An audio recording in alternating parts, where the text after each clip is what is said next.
আজ 5ই আগস্ট, জুলাই গণ অভ্যুত্থান দিবস।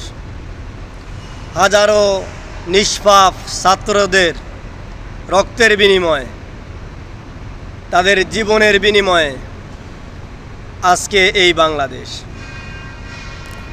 আজকের এই বাংলাদেশ আমরা পেয়েছি, যে বাংলাদেশে আমরা আজকে কথা বলতে পারতেছি।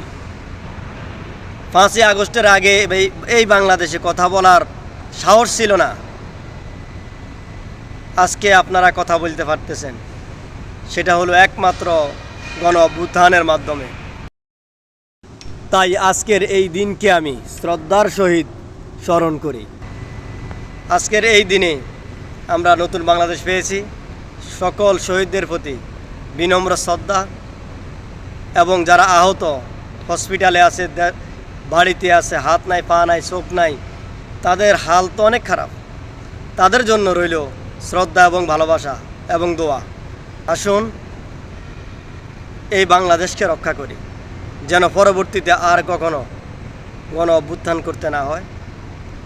আমরা সচেতন থাকি। আমরা দল কানা হব না। দেশের উপরে কোনো দল নয়, দেশ আগে পরে দল। সবাই যদি দেশকে ভালোবাসেন, তাহলে আর কখনো গণ অভ্যুত্থান করতে হবে না, আর কখনো জুলাইয়ের পিছনে দৌড়তে হবে না। তাই দল কানা হয়ে থাকবেন না, দেশকে ভালোবাসুন, ন্যায় অন্যায় বুঝতে শিখুন। তবেই আপনি এবং আপনার এই বাংলাদেশের মানুষের ভবিষ্যৎ উজ্জ্বল এবং নিরাপদ হবে।